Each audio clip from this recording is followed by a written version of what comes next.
কয়েকটি আসনের ফলাফল নিয়ে আপনার জামাত বলছে ভোট ভালো হয়েছে, সুস্পষ্টভাবে ইলেকশন কমিশনের কাছে নালিশ জানানো হচ্ছে, এমনকি জোটের একজন সহযোগী জনাব নাহিদ ইসলাম তিনি প্রয়োজনে আবার আন্দোলন আমার হুমকি দিচ্ছেন। সেইটা আসলে আমরা পুরনো সংস্কৃতিতেই ফেরত যাচ্ছি কিনা? জি, অসংখ্য ধন্যবাদ।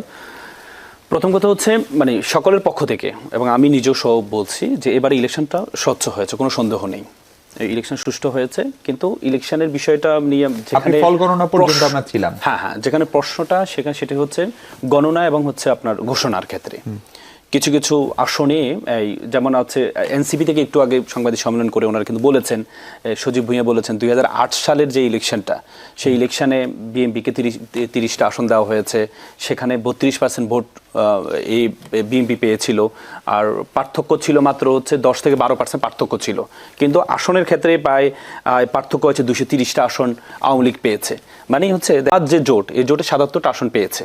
কিন্তু আপনি যদি দেখেন, আমার কাছে একটা ইকুয়েশন আছে, আপনার 53টা আসনে মাত্র ভোটের পার্থক্য 2 থেকে 5,000 ভোট পার্থক্য, মাত্র 53টা আসনে পার্থক্য হচ্ছে 2 থেকে 5,000 ভোটের পার্থক্য। হ্যাঁ, এই যে পার্থক্যের ক্ষেত্রে এখন প্রশ্নটা আসলো কিভাবে? আসলো হচ্ছে এভাবে, আমরা যখন গতকাল কি দেখেছি, আপনি যে মির্জা আব্বাসের আসনটা দেখেন, ওনার আসনটা কিন্তু একসময় ভোট গণনা বন্ধ ছিল, এবং কি বলা হয়েছে ওনার যে ব্যালট পেপার, ওনার যে ওনার এই ধানের শীষে যে মার্কাটা এটা নিচে ছিল, নিচে থাকার কারণে যে পাশে যে ফাঁকা ছিল ওই ফাঁকায় সিল দিয়েছে, এগুলোকে কাউন্ট করা হয়নি। পরবর্তীতে এগুলোকে কাউন্ট করা হয়েছে, কাউন্ট করার কারণে উনি জয়লাভ করেছেন, এই থেকে জয়লাভ করেছেন। কিন্তু একইভাবে আপনি এটা যদি কাউন্টেবল হয়, আপনি যখন মামুনুল হক, আল্লামা মামুনুল হকের যে আসন, সে আসনে ওনার মার্কাটাও একবার শেষে ছিল, রিক্সা মার্কাটা একবার শেষে ছিল, এবং কি ওনার অনেকগুলো ভোট নষ্ট হয়েছে শুধুমাত্র ডান পাশে সিলটা মারার কারণে, সেক্ষেত্রে এটাকে কাউন্ট করা হয়নি।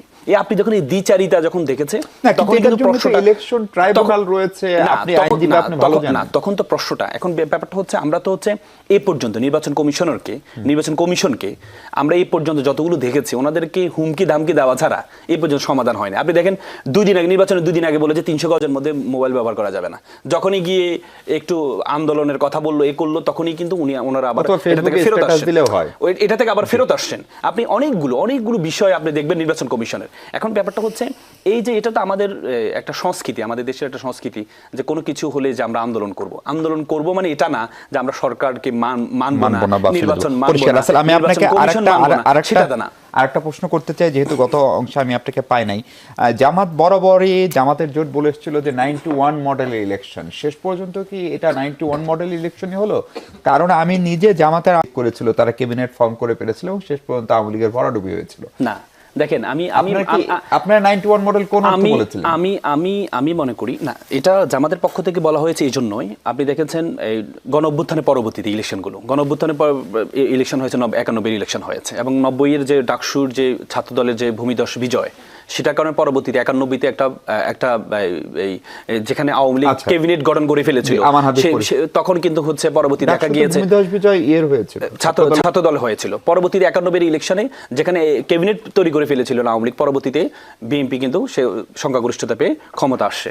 এখন পরবর্তীতে এই যে এবার দেখলাম যে একটা অভ্যুত্থানের পরবর্তীতে ইলেকশনটা হচ্ছে, এবং কি ছাত্র সংসদ শুধু একটা না, 5টা ছাত্র সংসদের যখন ভূমিদস্য বিজয়, যখন জামাত শিবিরের এই থেকে যখন হলো, তখনই কিন্তু এটা একটা আশা। এখন আপনি তো আশা করতে পারেন যে যে পরীক্ষা দিতে যায়, প্রত্যেকে তো পরীক্ষা দেওয়ার আগে চিন্তা করে আমি ফার্স্ট হবো। এখন আপনি তো বলতে পারবেন না যে তুমি ফার্স্ট হবে না, তোমার চেহারার মধ্যে ফার্স্ট হওয়ার কোনো ভাব নেই, তোমার প্রত্যাশা করে। আপনি তো বলে যে গ্যাসে বাঁচে ফানুস, আশায় বাঁচে মানুষ, আশা তো করতেই পারে।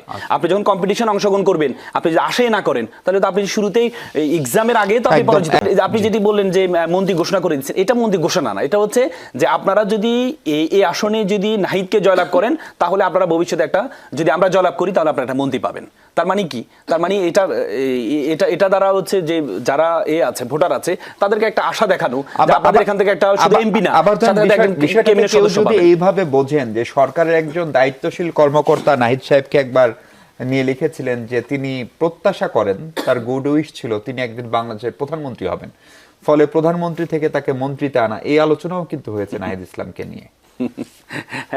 এখন কথা হচ্ছে, আমরা তো দেখি যে গণঅভ্যুত্থান যারা নেতৃত্ব দেয়, পরবর্তী তারা প্রধানমন্ত্রী হয়, এটাই তো স্বাভাবিক কথা। কিন্তু এটা আশা করা তো ভুলের বিষয় না। আমরা তো সমস্যা হচ্ছে আমরা হচ্ছে একটা পরিবারতন্ত্রের মধ্যে আছি, দেশটা আমরাও একটা বৃত্তের মধ্যে আছি। এই বৃত্ত থেকে বের হতে না, পারি কিন্তু না। আমির সাহেব আমাদের কিন্তু আবার দেশে নাহিদকে আমরা প্রধানমন্ত্রী- ছোটবেলা থেকে, আমি আপনাকে বলি, আমরা ছোটবেলা থেকে আমাদের মাথায় ঢুকিয়ে দেওয়া হয় সবকিছু হতে পারবা, প্রধানমন্ত্রী হতে পারবা না। মানে আমাদের মধ্যে আমরা এই 35 বছর যে ক্ষমতায়ন আমরা দেখেছি, আমাদের মাথার মধ্যে ঢুকিয়ে দেওয়া হয়েছে এখনো পর্যন্ত। এখনো পর্যন্ত আপনি দেখেন যে কিছুদিন আগে তারেক রহমান সাহেব বলেছেন যে শেখ হাসিনার ছেলে মেয়েরা ইচ্ছা করলে রাজনীতি করতে পারে। তার মানে কি, পরিবারতন্ত্রটা তোমার পরিবার যদি না থাকে, তাহলে আমার পরিবারতন্ত্র যদি থাকে, বিপরীতে যারা আছে তাদের সাথে তো আমি টিকতে পারবো না।